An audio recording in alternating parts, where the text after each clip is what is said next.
How's it going, everybody? Welcome to episode 155 of the Doots, the weekly Doots podcast, dailydoots.com, designed and produced by our own very own Hanny Abu. Hey, it's good to be here, man. It's been a long, hot summer, as you can see from the title. It's a vaporwave desert kind of day here in Kansas City. We're going to be hitting, I think, our fifth day in a row of being over 110 heat index. I don't know. Maybe I'm just making up shit at this point, but it's good to have everybody here. I know that the world is pretty hot in general, and sideways action on the Ethereum price and a little bit of Ethereum drama going on in the EF, or bits and pieces of the former EF. I kind of don't even want to go over it. I think it's just it's just indicative of like, hey, we got shit to work on at the protocol level, and people are still trying to figure out how to govern the damn ship. And the ship is the size of like 6 battleships, the weight that it's carrying out there in the real world.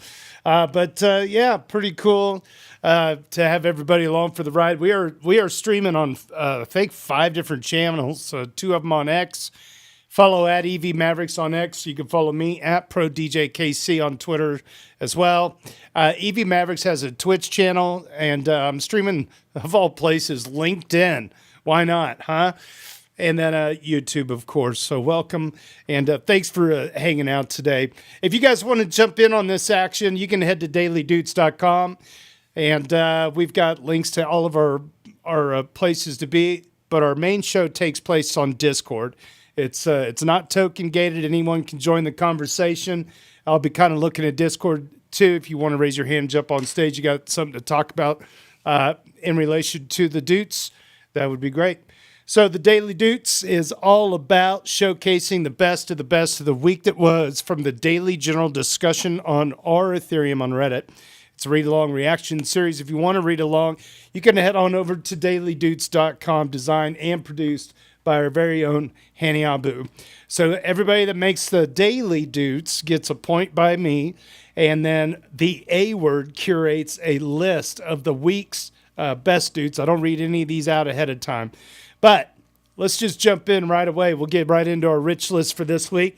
As of right now, we have 1,340 Dooters. I think that's low. This needs to be updated. I think we're over 2,000. We're getting there anyway. Ethical trade is at 121. The A word at 127. Crypto currency at 145. Hanny Abu climbing up the ranks this week, breaking away to the 7th spot at 146. JS Tears at 170. Tricky Troll, who curates all of our daily Doots, is at 183.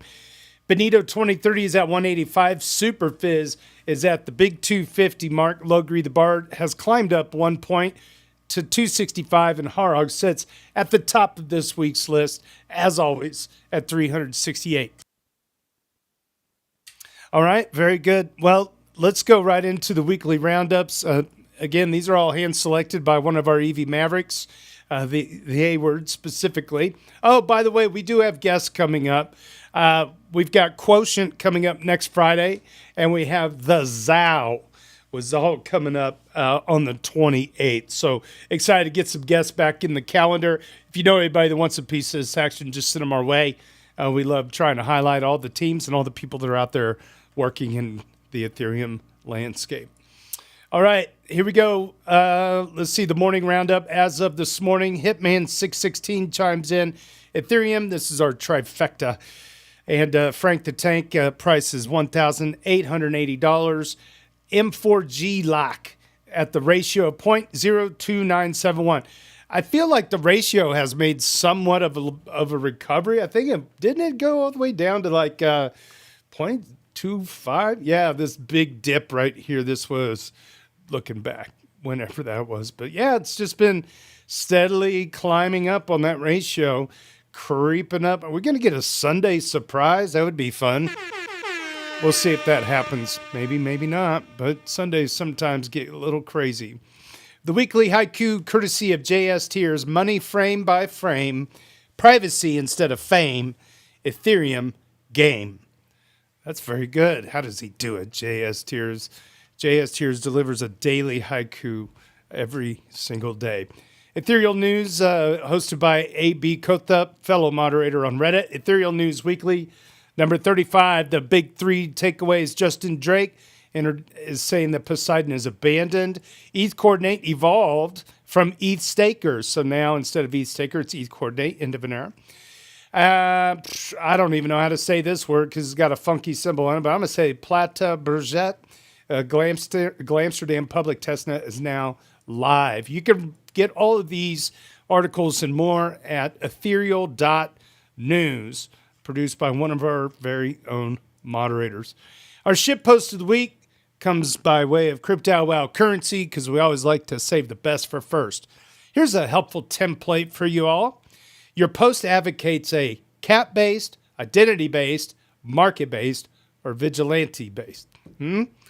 The approach to incentivize solo staking. Your idea will not work. Here's why it won't work. One or more of the following may not apply to your particular idea. So let's go back. So your post looks like about staking, the approach to incentivize solo staking. Cap-based, identity-based, market-based, or vigilante-based. Okay. One or more of the following may apply to your particular idea. Nobody will be able to enter the staking set anymore.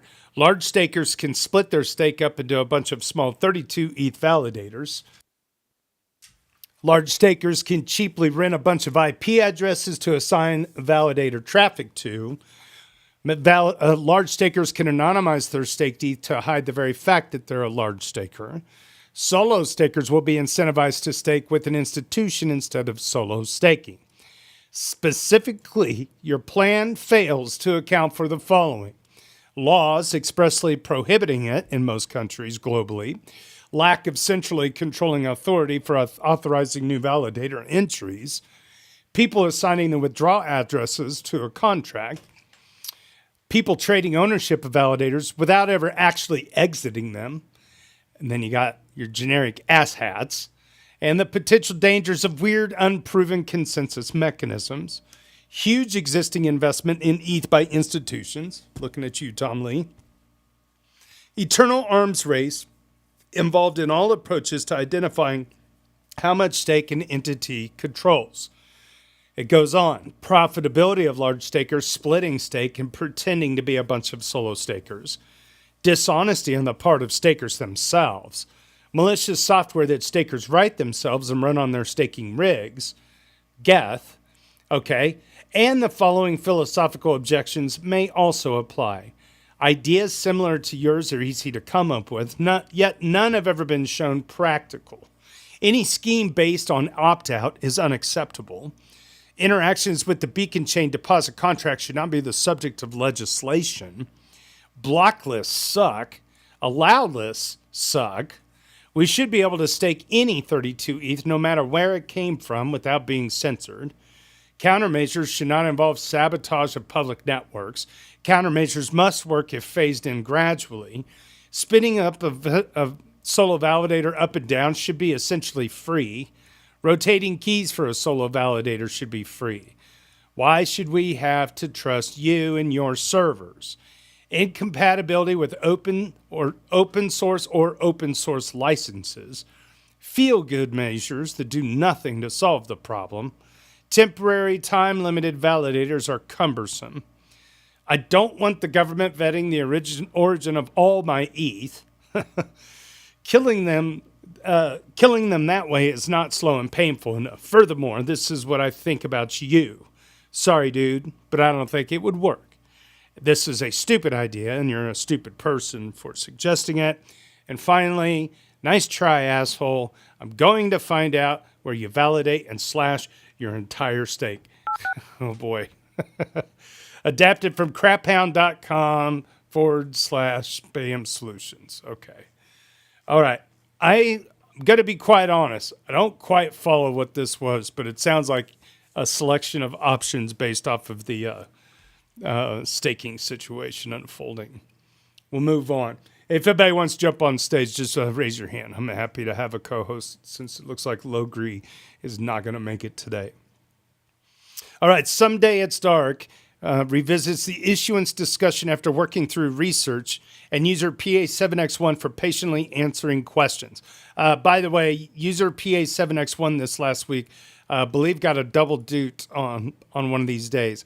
PA7X. Ooh, I got an update to my res storage. Hold on, we're going to update this because this has changed. Yeah, PA7X1 is a deuter 109. They went up 4 points this last week. They had a lot of input on the daily. And Someday It's Dark is a deuter number 37. Okay, so this is revisiting the issuance discussion. Okay, Someday It's Dark writes, okay, user PA7X1, I believe I really understand the analysis here now. Solo stakers are disadvantaged on the current and proposed curves unless we implement some sort of uncorrelation incentive or a correlation penalty, which is not actually part of the proposal. So I still do not see how we are not accelerating the effective end of solo staking with this proposal. I do see how it can be slightly more fair as they die off, though. Am I mistaken? Sorry, I missed a sentence here. Are there any uncorrelation incentive or correlation penalty proposals being considered in tandem? Am I mistaken? I've poured through the analysis. I believe I understand it fully. I certainly appreciate it. Thank you for all that you have done to put this together. User PA7X1 replies, any staker that has a higher presence of fixed costs is always going to be disadvantaged under any curve. This is not fixable purely through issuance. If you compare a solo staker with an LST holder, the solo staker has worse economy of scale because it has higher fixed costs. The fixed costs are nasty. They are the ones that eat you away in low issuance. Up to here, these are very general facts that hold true across every single issuance curve. Here's the crucial point. When an issuance curve implements stake capping means bringing the yield to zero at some target stake ratio. Two things happen. Big entities have a roof on how much ETH they want to stake. This happens because the curve has a maximum issuance. In the proposed curve at 20% staked, so if a single entity were to hold 21% stake, the extra 1% staked would start reducing its income. So that disadvantages concentration of stake. Second bullet point, the region at which the solo staker, the poorest economy of scale, and the LST holder cease to stake shrinks and gets compressed towards the point where everyone gets pushed out. Currently, with reasonable estimates of the cost structure of a solo staker at 60 million ETH, you will not earn enough to compensate for the inflation of ETH. At that point, solo stakers are just a shrinking pie bound to disappear over the long term, while LST holders are fine up to 110 million ETH approximately. That creates a huge region where we are just slowly killing solo stakers. If we wait a few years and stake keeps growing as it has been doing and shows no signs of slowing, then we will sleepwalk into that region and then it's game over. Solo stakers will disappear. It's not even a matter of them unplugging their machines. They will just get diluted away. What implementing stake capping does is ensure solo stakers that are viable economically much closer to the point where everyone is pushed out. So that we don't have a region between 60 million ETH and 110 million ETH staked where everyone just holds LSTs because there's no other alternative. To further improve the situation for solo stakers, we need other things. Lower hardware requirements. This is coming with statelessness and ZK proving, lowering machine costs, and lower fixed costs. Introduce a second bullet on this to improve the situation for solo stakers. Introduce uncorrelation incentives or stronger correlation disincentives. This would help give an economic advantage to uncorrelated stakers, which solo stakers would benefit from. Today, Oysen presented an EIP about this. And so Someday It's Dark says, okay, I'm up to speed now. You've been extremely patient, so thank you again for that. So in regards to Oysen presenting an EIP, Someday It's Dark says, well, I missed this, so I will check it out. Can I just say this whole situation absolutely sucks?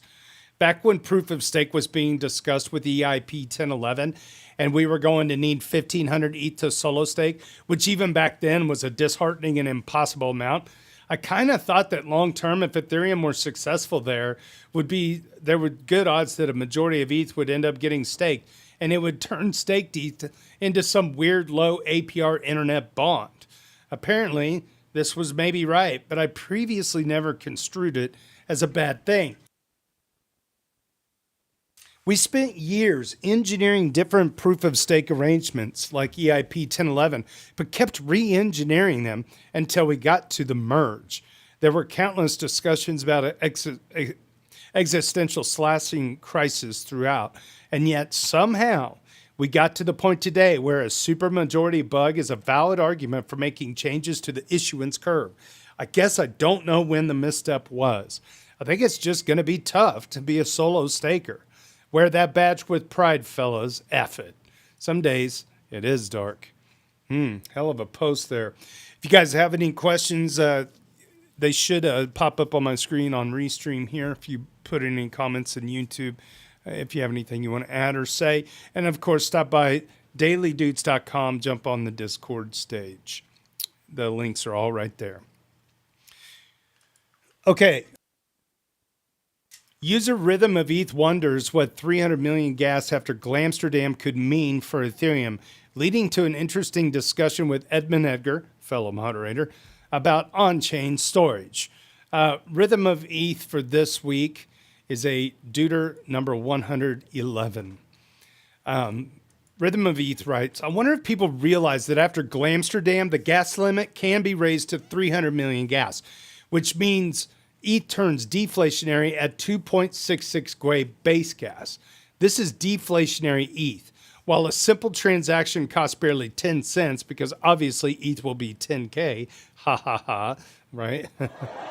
Let's do something to make sure 100% of that available block space finds great use, and maybe discuss issuance for the fork, Elf fork, as a community and researchers had already agreed. It's not a trivial thing to utilize fully 300 million gas blocks. Any EIPs for that, aside for gas repricing, which also ships on Glamsterdam? I like this one for quick slots, and it's at the ethereum.org site. It's EIP 8198. It would bring back a lot of use cases lost to Alt L1s and L2s. It would virtually trade some of the gas limit for faster slots. The total gas throughput would remain the same. One interesting drawback is that it could enforce harder constraints on the ZK EVM roadmap. Edmund Edgar responds, well, let's see, this is in regard to the gas limit, the ETH turning deflationary portion. Edmund writes, what does this mean in terms of data? For a while, I wanted to put a DID PLC directory on there. Rhythm of ETH says, well, I'm afraid that 300 million gas is amazing for throughput, but underwhelming if you're looking for permanent data. 300 million gas limit is basically 25 million gas per second throughput, regardless of slot speed. Your options after Glamsterdam are this. There's 3 bullets. Call data history. This is a 40 gas per byte. It's a new floor from EIP 7623. You get 7.5 megabytes per block or 625 kilobytes per second. This is just napkin math. Here, technically, you risk nodes dropping it. This is due to EIP 4444. On to blobs now. Obviously the cheapest, but you need to re-upload the directory every once in a while because these are ephemeral, as we all know. And finally, permanent state.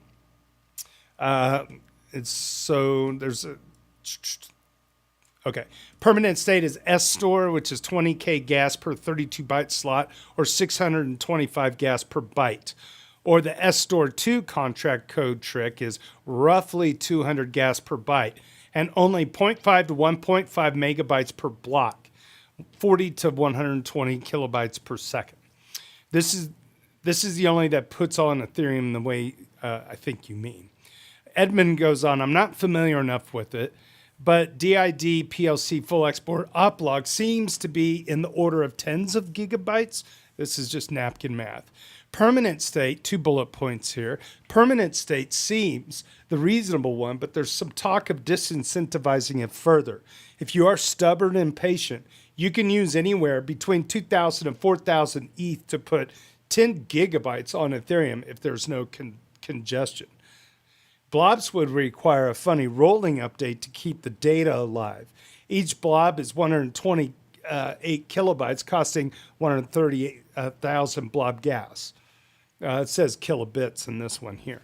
Blobs expire every 2.5 weeks or so, which means you repost at least 20 times. 10 gigabytes would be 80,000 blobs, so you'd need to publish one blob every 2 blocks. Very unlikely you remain stuck with anchoring to a Merkle root checkpoint on chain and the rest in ephemeral storage. This remains basically a roll-up use case.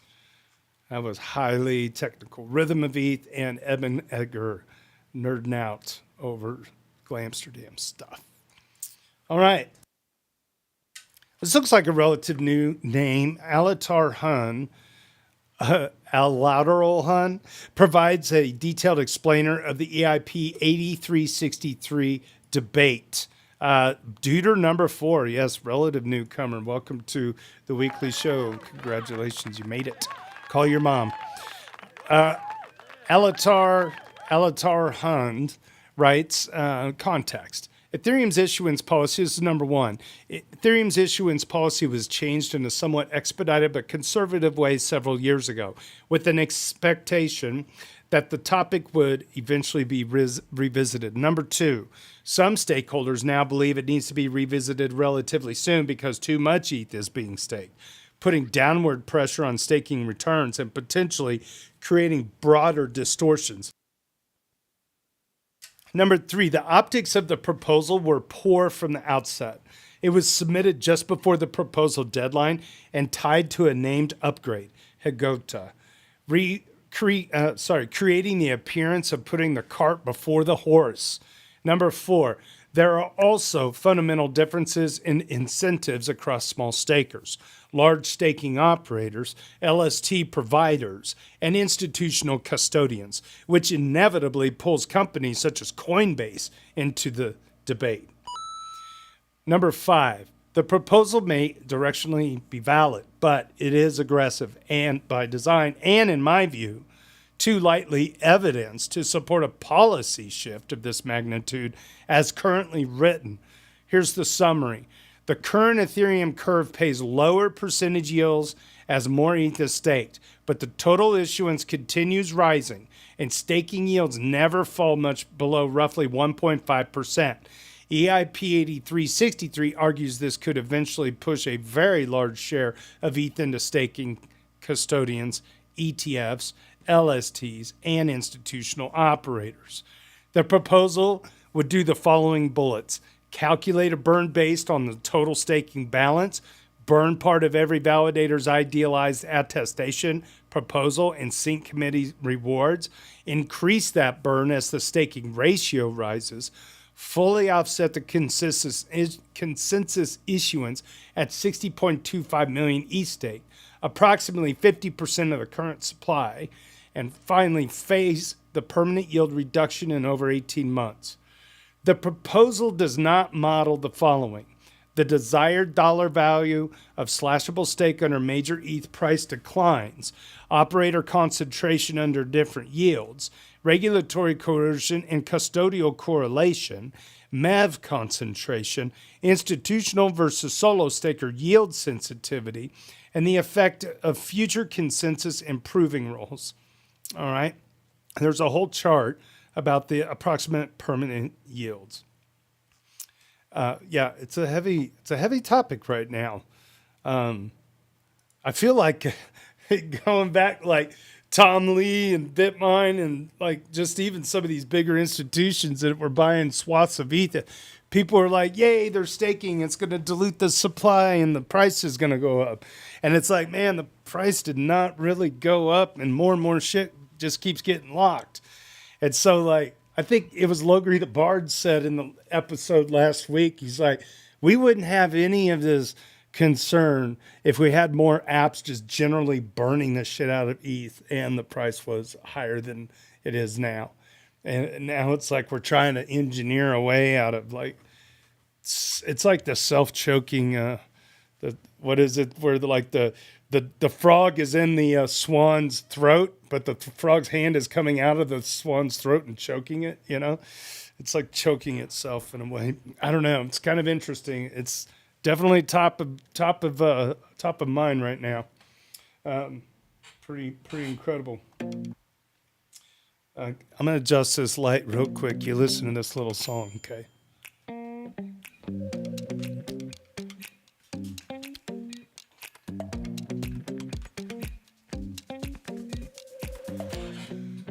I'm back. That was perfect. Yeah, I was doing some product shots. Been doing some video work. Still looking for video work. If you know anybody out there who needs somebody to do whatever, I'm in. Okay, especially crypto related. I miss doing some of that stuff. Man, wife's blowing up my phone. I gotta get on with it here. User Master Roshi9 spots some interesting. Oh, here I got some comments on Discord. Here we go. There we go. Zal says, who else could give me the EL? Explain like I'm 5 of today, LMFAO. I loving the dude energy. I need to post to Ethereum subreddit more. That's the goal for this week. Let's go. Let's do it. You'll have fun. It's pretty cool. A really cool thing is you can look on the leaderboard at dailydoots.com and you can see where people are. So if you're on Reddit, well, let's just do it, right? So let's say you're on Reddit here. Now, my screen, this doesn't really help you guys because I have a moderator toolbox on here. But let's say, here's one, Woodpecker Horror 3468. If you get in a conversation with somebody, just copy their name and just go and see like where they're at on the leaderboard.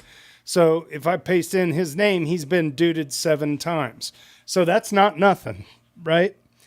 Like if you find people on Reddit, you're like maybe disagreeing with them or they're an obvious troll, they're going to have probably next to nothing for a dude score. And of course, it's all subjectively handpicked anyway by our team. But at least like you can figure out kind of who the heavy hitters are because we've been doing this system for years on Reddit now. I think we're in like year number 3. This is episode 155. We started the Dudes podcast way after. But yeah, like Master Roshi 9, right?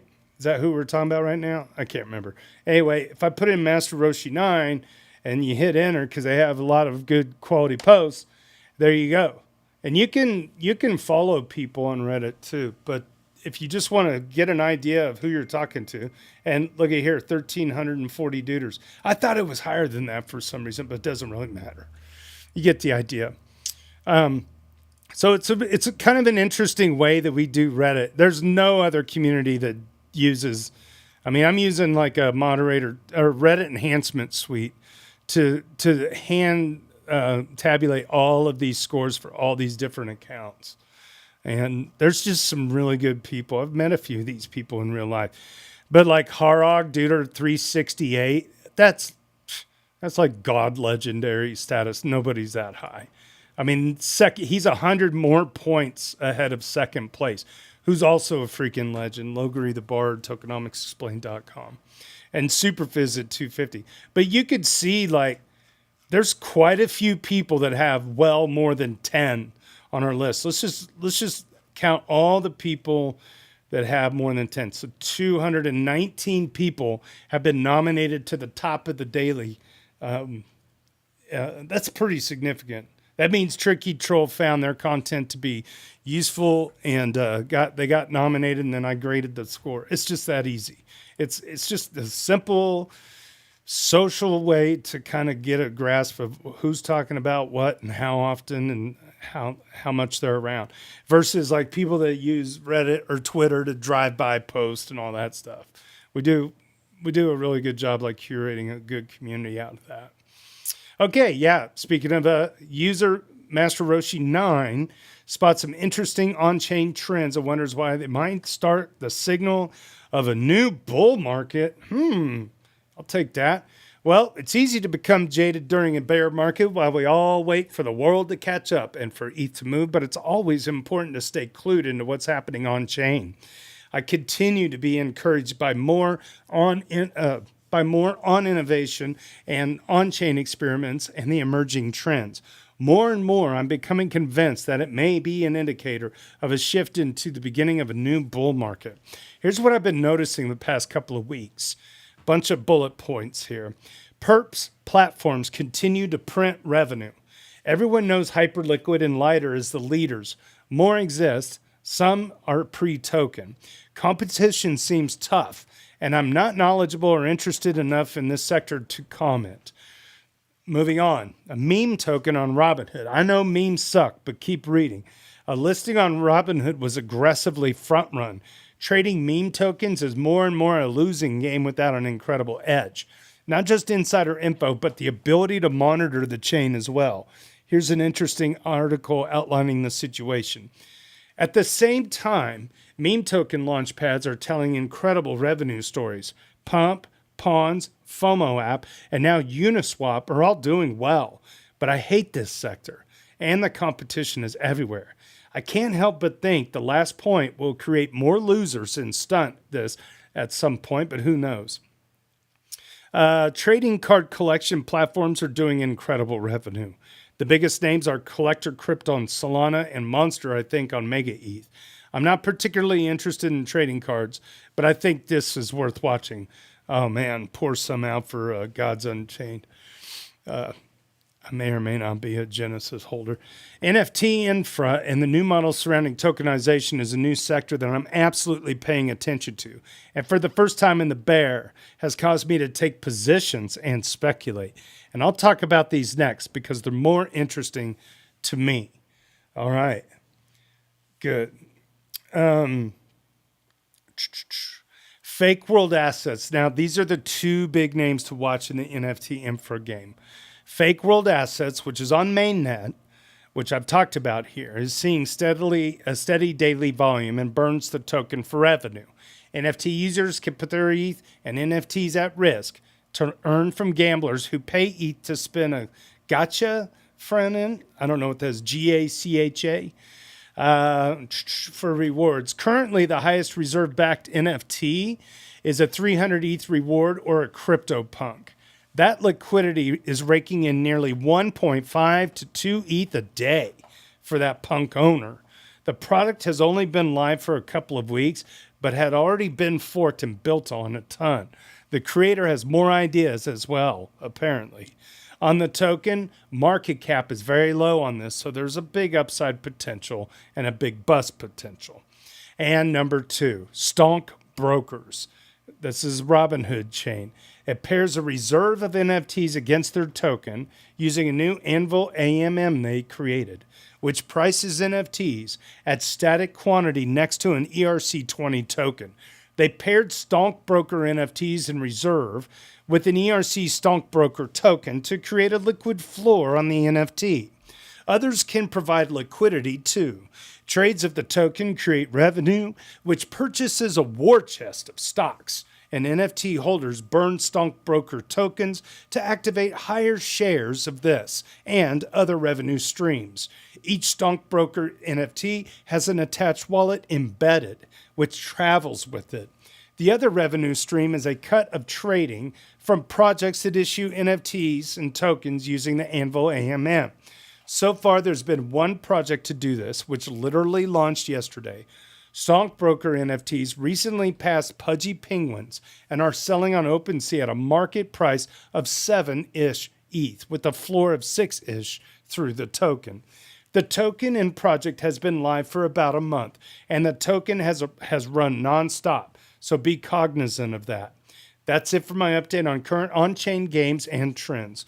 No investment advice, of course, but the advice I will give is to start paying attention if you haven't been. New things are happening on change, and that has always predated bull markets in the past. Well, there you go. Is this like 2017 again? Finally, got a little people building games and trying to do some shit again in the NFT market. It's good. Let's see, on the public stage chat here on Discord, got some comments here.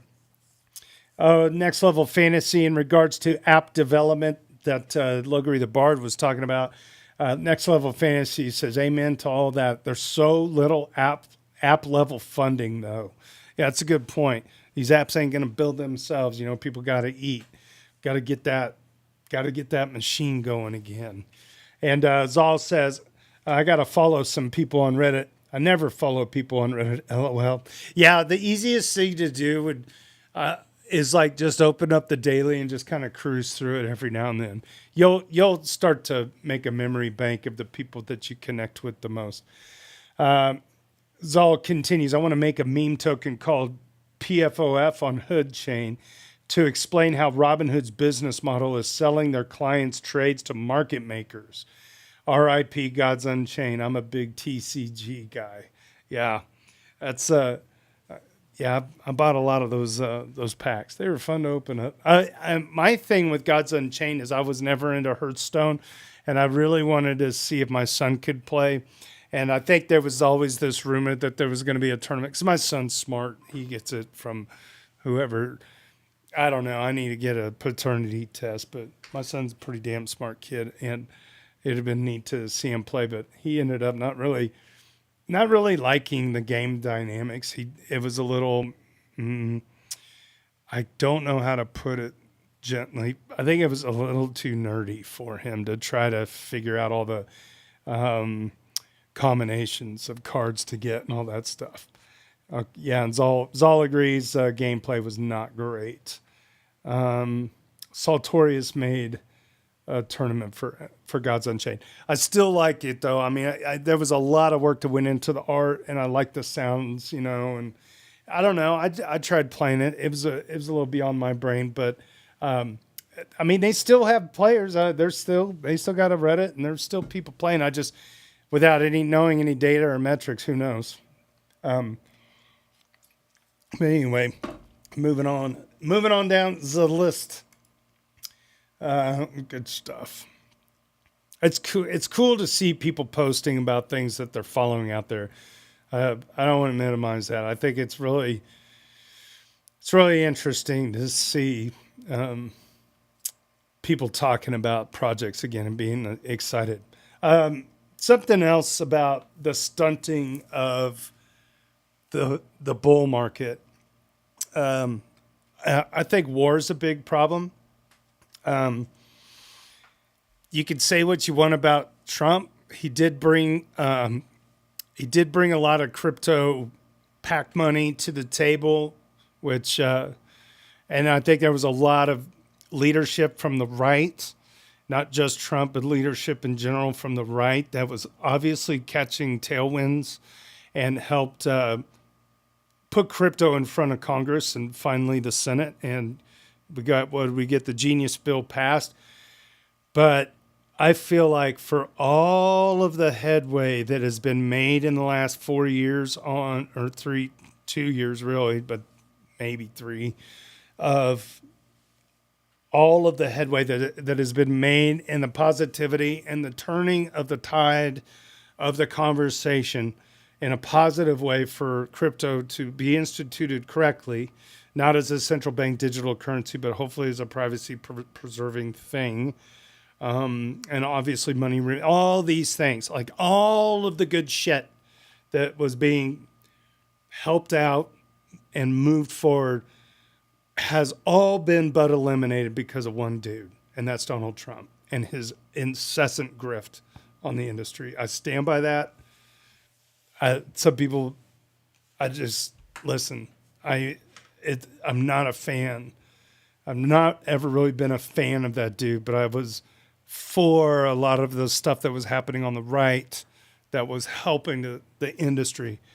But my God, man, like the amount of money that dude has made off the backs of crypto while in the presidency has absolutely caused a lot of people, including Republicans in the United States, to separate themselves. And that's why I think Clarity Act didn't get passed. I just feel like it's such a sour note right now. And I'm starting to hear in the news flow and everything like that, there's a very good chance we may see some people on the right divorcing themselves from the crypto lobby in the midterms. And that's that. And we'll see. Hopefully we don't. I feel like, what is the the way I'm trying to say is like, yeah, you can eat too much of your cake. You know, it's just there's no limit to just how much damage that dude, among other sectors, but really the crypto industry has just suffered. I don't know. Got to reframe maybe it comes from the left. Maybe it comes from the left moving forward. Maybe the lobby decides, we'll try to work on people on the left and try to bring it around that way where it's actually good for the common person, the working man. We'll see. Anyway, enough of that.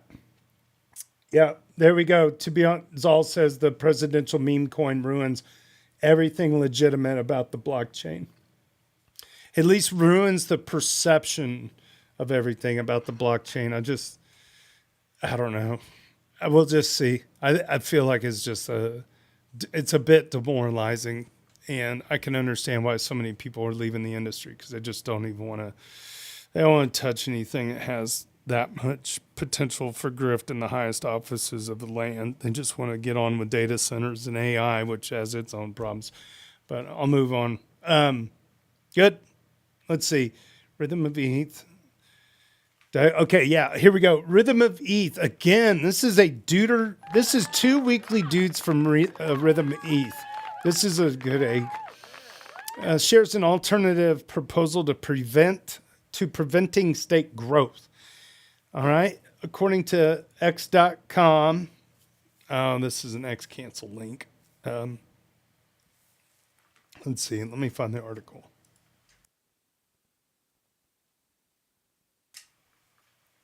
An attempt to balance Ethereum staking. Oh, this is by Toast. Okay. So this was this was some of the charts that we saw in the previous thing. Okay.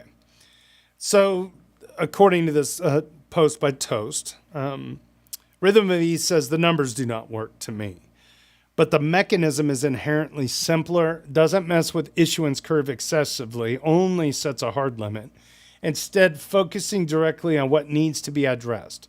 You could tweak the numbers to make it work, but most importantly, it goes to prove that the tapered burn EIP is equally opinionated and even more, tries to achieve more than it needs, and messes with too many things by fully reconstructing the issuance curve. The only reason perfectly rational and smart individuals would drastically modify the issuance curve is that they want to address more than 2 or 3 dynamics of the protocol. This amount requires a deep second-order effect analysis. They should be upfront about this and not try to pass this EIP as a simple change.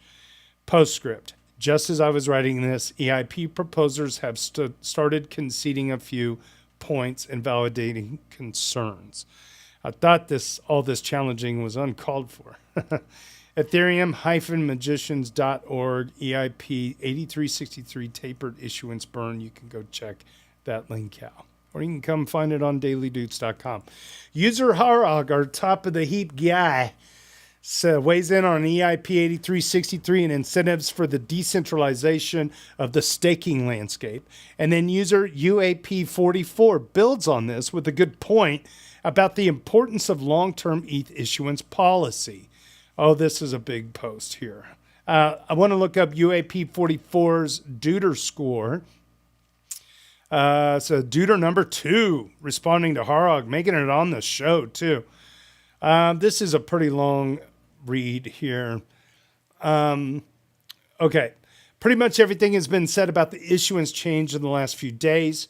I loved reading all the different opinions, some more nuanced and some more opinionated. What I will write below is my view, and is pretty much that. My view with my weight of priorities. Feel free to have different opinions. I've already written about my general view about issuance 3 months ago and provides a link. I provide much of the same opinion as back then.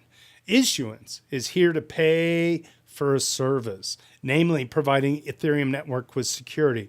If issuance is used to loop LSTs around or bring TradFi into the space, then they could take advantage of it, but only as long as the actors actually provide the security they're getting paid for.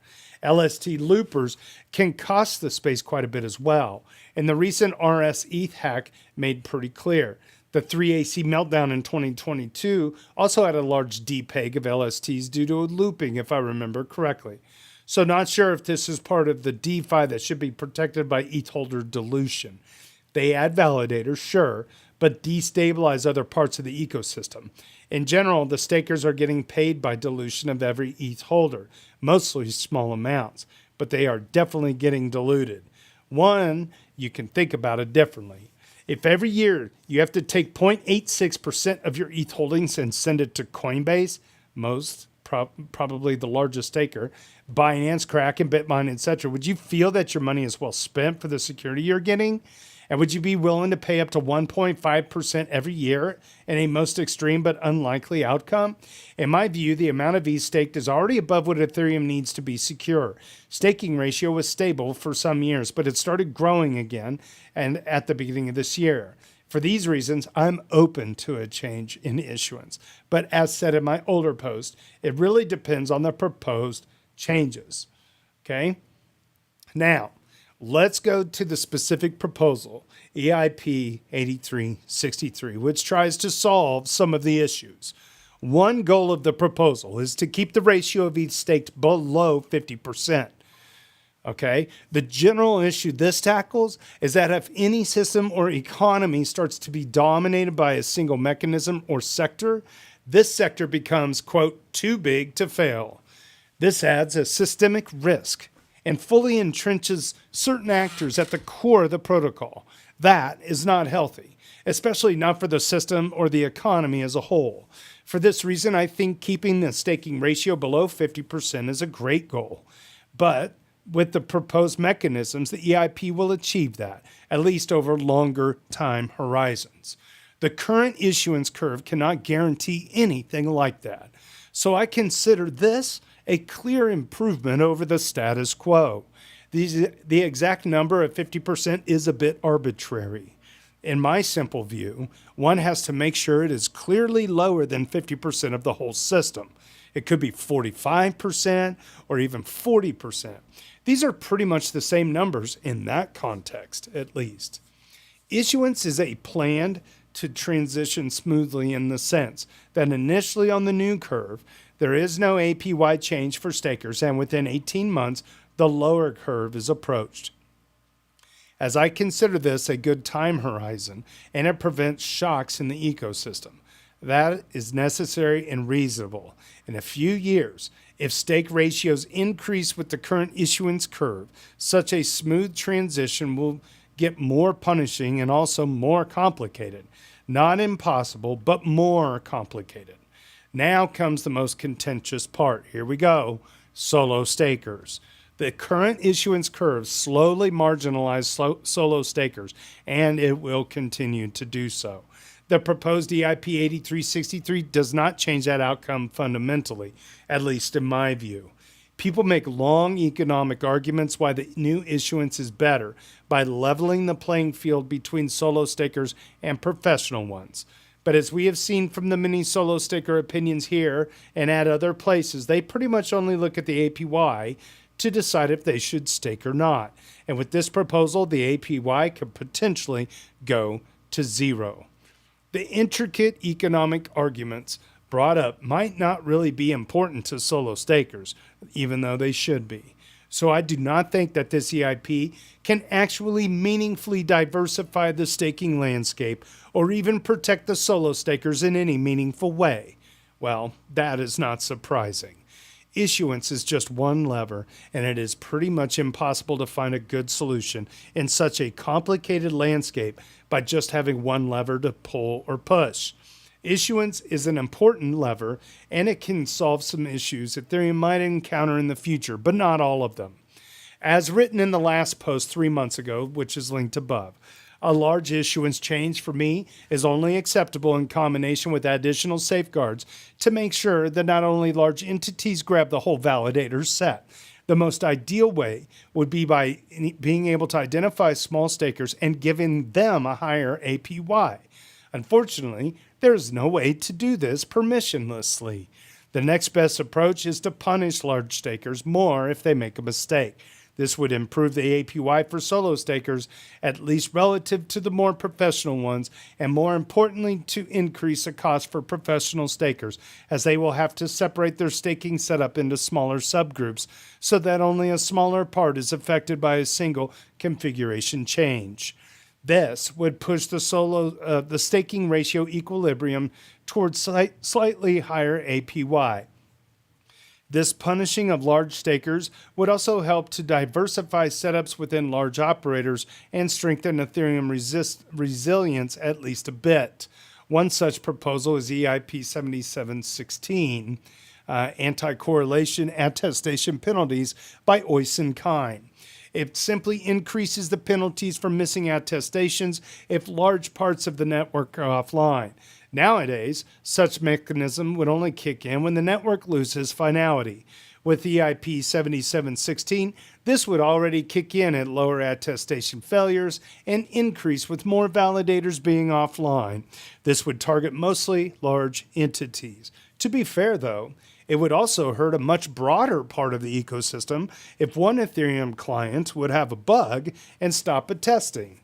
I would expect if something like EIP 7716 gets implemented, more and more professional stakers would employ something like Vero and Vouch, which they should do anyway, and reduce these risks for everyone.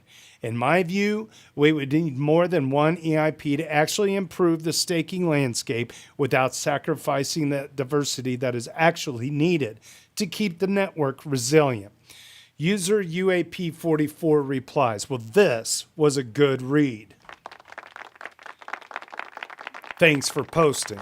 It actually crystallizes a somewhat different concern I've been having throughout this whole issuance debate. You describe issuance as a lever. Ethereum issues ETH in order to purchase a particular service, namely sufficient network security. I think that's a useful way of looking at it. But it makes me wonder about the longer-term question. In bold font, at what point do we decide that we have found the right mechanism and stop pulling the lever? I'm open to the possibility that the current issuance curve isn't Ethereum's final one. Ethereum is still maturing, and if something like EIP 8363, perhaps together with a complementary mechanism such as EIP 7716, produces a substantially healthier long-term equilibrium, then there is a legitimate argument for changing it. What worries me much more is the possibility that issuance simply remains an ordinary protocol policy variable forever. As an ETH holder, there is a very significant difference between Ethereum is still trying to figure out its monetary security policy versus Ethereum's monetary policy is expected to remain subject to redesign indefinitely. I can accept the former. I would have serious trouble trusting the latter over the long time horizons. At some point, I want to be able to look at Ethereum and say, this is the issuance mechanism, the protocol that converged on. This question has been answered. Future generations are not expected to continually reopen it. Otherwise, the long-term trust assumption isn't only in the protocol, it's also an indefinite sequence of future researchers, developers, validators, and social majorities continuing to make good monetary policy decisions forever.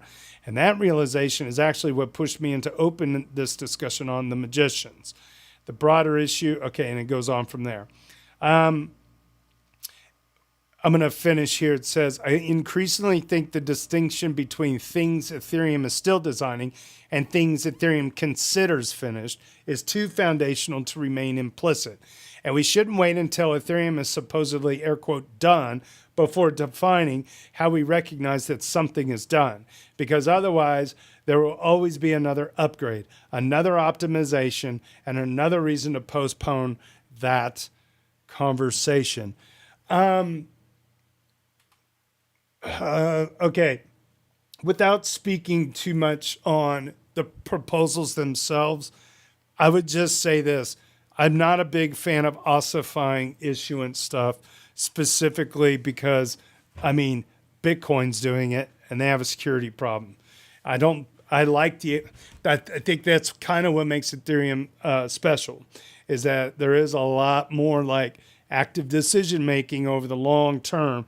It's, there are certain things that do get held and kept and ossified to a degree, but I don't know. I mean, I think there is going to be this variable for the foreseeable future, because things just ebb and flow. And if the technology changes, they're going to have to maybe redo the issuance side again too. We don't know. Well, we don't know. I just kind of very simply look at it like this: if we just stuck to the original Bill of Rights, issued in the United States for whatever, then I guess at certain points only people with property would vote. But we got rid of that, and it's still like they still talk about voting and all the ways that people get elected. I'm just using the United States government. It molds and transforms and changes. It's an experiment at the same time. I think Ethereum's always going to be an experiment too, because it's like there is no final form of Ethereum that I see in the future, and I think that also carries over to the issuance side. I don't know. This is a good debate. It's got people paying attention. You could tell from this week's Dudes. It's been a long, hot summer. This episode 155 kind of illustrates like there's never a shortage of people that are still here, still cranking away, and still giving a shit about what we're trying to build here. At the end of the day, I think everybody needs to focus on privacy and freedom. And those are the two things that go hand in hand. And the issuance part of it, it'll get settled. It would be kind of cool if there was a way to preserve privacy and freedom and be able to reward solo stakers, reward the decentralization, figure out a way to get these very large holders, get the ETH in smaller hands. I don't know how we're going to do it, because it's a market, it's a market. It's big things to work on. Let's see. User Evil Jordan, also a fellow moderator. I nominated him. He's is now ETH coordinate. There is a tweet on X. I've already liked it and I have already retweeted it. ETH Staker has rebranded to ETH coordinate. That was thank you, Evil Jordan. Evil Jordan this week is a duder number 24. Master Roshi getting another one on the weekly Dudes. This is awesome. Let's see. We'll go in. Master Roshi discovers different ways to speculate on the newest DeFi primitives. Congrats on anyone that jumped into FWA, not sure what that is, and Stonkbroker after seeing this message. Let's see the message here. This message will self-destruct. Okay, so this is, it's this post about the on-chain innovation. So Master Roshi is doing the Dudes the right way, bringing content and then reflecting on content, meaningful stuff here. However you feel about these actual products, remember you talk about the new games and the NFT stuff that's happening in DeFi. The amount of things being built on top of these is already impressive. It reminds me of the early DeFi summer days. Hopefully, the good times continue to roll for us, but remember to take profits on the way up and exercise proper risk management. But that's not why I'm making this point. Now that we may be nearing speculation season, was it sell in May and go away and then maybe come back in September? I don't know. I figured it'd be a good time to nerd out about my favorite way to responsibly speculate on tokens using DeFi. Allow me to explain what I do personally. Let's say, for the sake of example, that I want to budget myself 5 ETH to speculate with. Here's a couple of common ways people approach that, and the bonus way that I want to talk about. Number one, I simply spend the 5 ETH and buy my on-chain stocks or shitcoins of choice. Nothing fancy, it's just spending. Number two, take a loan on my ETH using cross-asset lending like Aave or Morpho. This requires using a healthy LTV to avoid liquidation. If my goal is 5 ETH worth of value to speculate with, maybe that means I have to collateralize something like 15 ETH to borrow 33% so I can survive and react to a potential ETH dump. The net result is that the target 5 ETH worth of dollars speculating and 10 ETH exposed to a smart contract risk and liquidation risk. 15 collateralized minus the 5 that you've taken out of.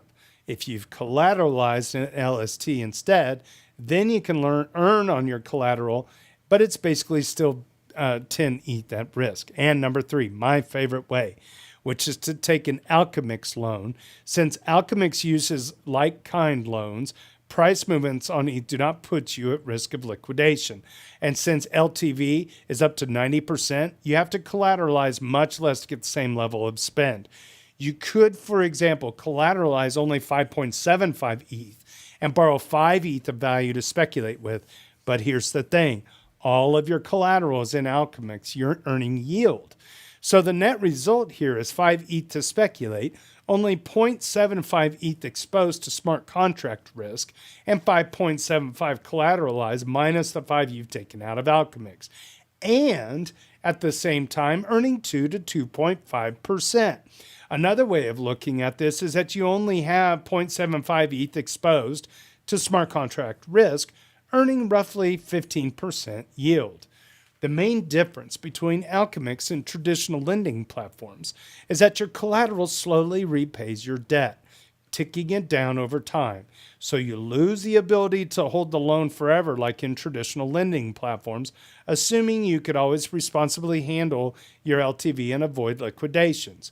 But you gain immunity to ETH price movements, higher yield, and less at risk in DeFi for the same level of upfront spending.